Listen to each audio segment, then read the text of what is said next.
Hey, you guys, what's going on? This your girl Tiffany. I'm back. So I decided to go live here on TikTok regarding to the history about Saltwater Underground. So the Saltwater Underground Railroad history is dealing with the relationship between the Africans, enslaved Africans, right, and those in the Bahamas as well. So the enslaved Africans left the South to go to the Bahamas to escape. So most of them came up out of Georgia, Florida area. All right.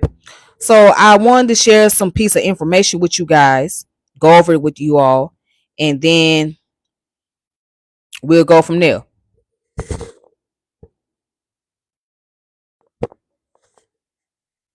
So right here on this website, this is jaster.org.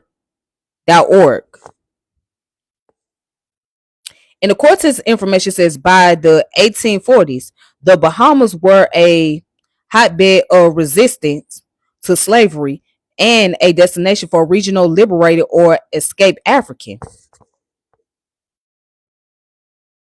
Now it says after the American Revolution, thousands of loyalists and enslaved people were settled on the British controlled islands. The loyalists' attempt to forge a new cotton kingdom on the islands failed. So slavery was legal in British possession until 1834. But the plantation system, I'm trying to see where I'm at. Yeah, but the plantation system didn't take on the poor soil of the islands. The population of the islands was also majority black. So by the 1840s, right historians Irvin Diaz Winsborough and Joe Knet or Kanish, I don't know how you say that name. The Bahamas were a hotbed of resistance to slavery and a destination for regional liberated or escaped slaves. They know the local imperial practices allowed blacks to own land, have access to education, and legally marry. Moreover, black Bahamians had grown strong enough in their collective efforts to pressure London for civil and human rights unknown in the antebellum South. So now watch this.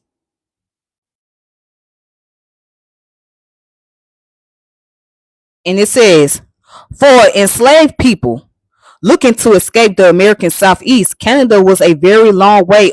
Yeah, Canada was a very long way away.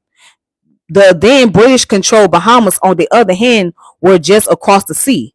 Not that that was an easy crossing. Storms, slave catchers, and pirates were serious threats. Yet many had made their way to the islands, at least since the First Seminole War, which was 1818. In that war, slaveholder Andrew Jackson invaded Spanish Florida. Florida, once a refuge for the formerly enslaved, was now under threat of being absorbed by the slave power. It says hundreds attempted escape instead to the Bahamas. So there's a chart. It says the chart of the Bahama Islands.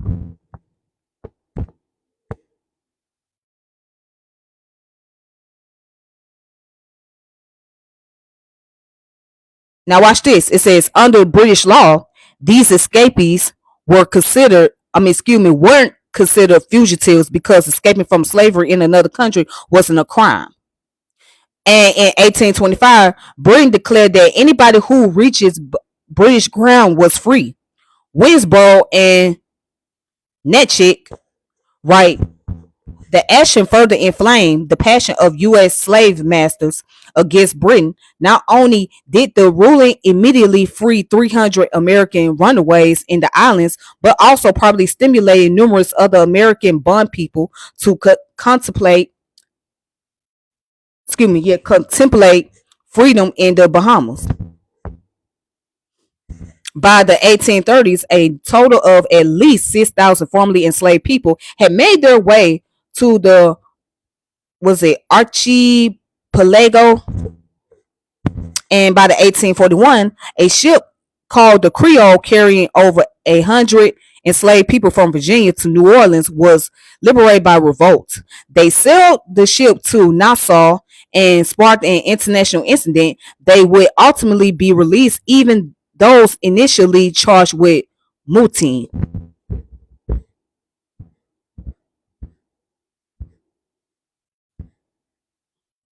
Then it goes on to say pro-slavery force on the mainland were outraged by this and other successful escapes to the islands. So by the early 1840s, when 40% of the population of the territorial Florida was enslaved, an escape route of this magnitude presented an enormous threat. Winsboro and Nachet, if I'm saying his name correctly, detailed the diplomatic waggling between Washington, D.C. and London over 7 slaves made it to Nassau from St. Augustine in 1843. Ultimately, the 7 would not be returned to slavery on the mainland, an outcome that enraged American Secretary of State John C. Calhoun. It says later negotiation would compensate the alleged owners of these human beings, but the Bahamas across the Saltwater Railroad remained a major sticking point in U.S. British relation until most of the slave states broke away from the Union in 1861. By the time of the Emancipation Proclamation, the islands were famous as a refuge of self-emancipation. All right, so let's see. So what a lot of people don't know that there was the connection between those in the Bahamas and those here in the States, right? As far as the slaves are concerned. So many of them look at the Bahama as an access to escape from slavery. So they call it the emancipation. So by it being self emancipation, many of them did not have to worry about.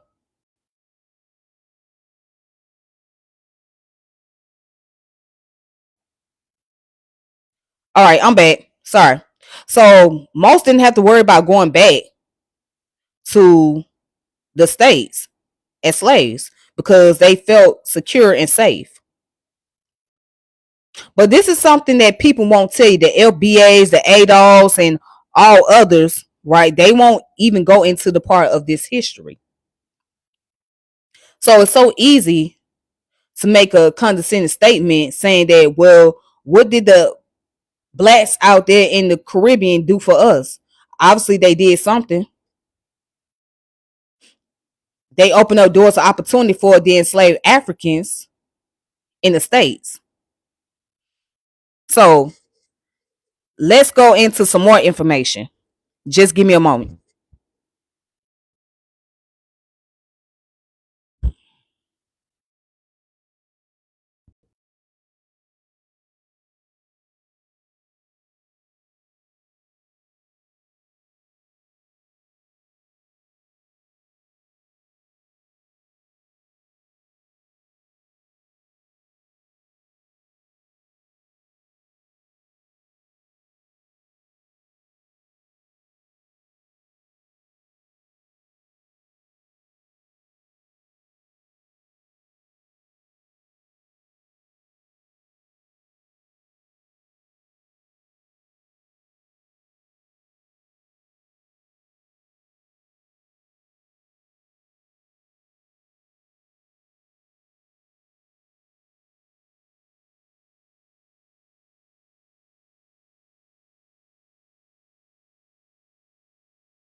All right, so here's some information about the liberated Africans from the website called the Bahamiology.com. So the title of this source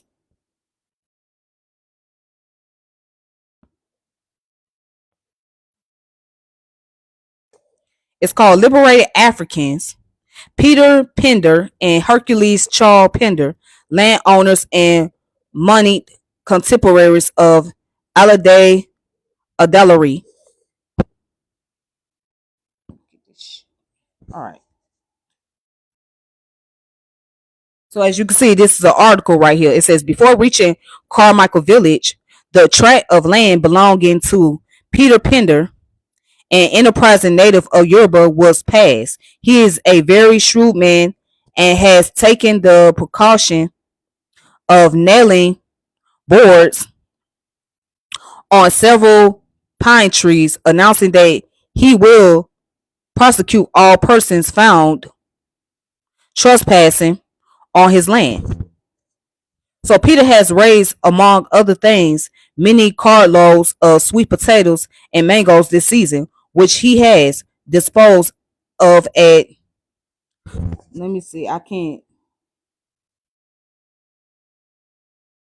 what's it, remunerative, yeah, at the remunerative prices.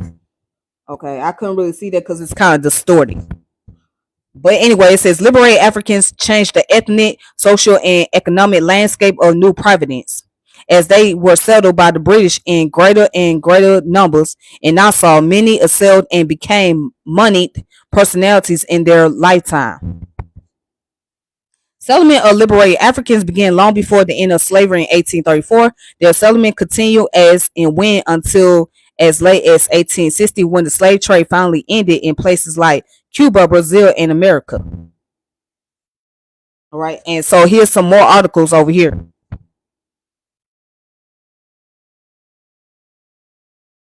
So it says the liberated Africans who have purchased allotments on the estate are very industrious and frugal. Among them may be found Mandingos, Nangos, Igbos, and Congos, etc., who are well represented at the Nassau market, particularly on Saturdays, where they may be found long before daylight, parceling out the produce they have raised in the shape of turnips, carrots, tomatoes, sweet potatoes, yam. What's it? Is it Edos, parsley, thymes, and coriander seed, and fruits of various kinds. So, if you guys recall, most of them, the reason why enslaved Africans were brought over here to the Atlantic was to grow crops and to build up the economy. So these people had knowledge when it came to agriculture, right? So they knew how to grow food, they knew how to plant, they knew how to do a lot of things. All right. And plus, it was cheaper to get African slaves from the continent than it was to keep Europeans and other ethnic groups. So African people were a lot cheaper for the slave owners. And so what people don't know is that slavery helped build up capitalism in this country and elsewhere. So a lot of the countries in Europe, especially like Great Britain, Portugal, Spain, France, they would not be successful if it wasn't for slavery. And that's what people must understand. People must acknowledge that and recognize that. Okay. So, anywho, I'm back. So, the Nassau Guardian and Bahama Islands advocate and intelligence Saturday, 25th of March of 1871. So, liberated Africans were never slaves in the Bahamas. This caused ethnic tension between those who were still enslaved and later emancipated in 1834. Right? So watch this. It says liberated Africans were settled in Carmichael, Grantstown, Adelaide, and Gambier. then allowed to go about as they please. This group became entrepreneur out of economic necessity and sheer human survival. Now, here's the reality of this. Was everybody enslaved? Not quite. Now, majority of the people were enslaved, but there were some that were already free. See, this is where the concept of slavery, as far as the history is concerned, it gets really complicated because there's a lot more to it than what we know. So what we don't know is that some slaves, some blacks were already free. All right, that does not mean that they were here before everybody else. It would just mean that they were liberated. They didn't have to go through the process of slavery like everybody else. But most of the black people that was here, they were enduring slavery. They had to deal with the hardship, and that created some problems. And it says some became unfortunate, ending up as beggars and criminals. Life was very hard in this new strange land. Those who possessed some skills or would make good laborers were taken by employers and classified as indentured apprentices. How some, however, excelled tremendously in agriculture, business, and land ownership. All right. So that's the information that I want to share with you guys. Um yeah. So like I said, it's so much that we have to really study when it comes to black history. So it's not just one set of information. It's like multiple information that we have to really get into. All right.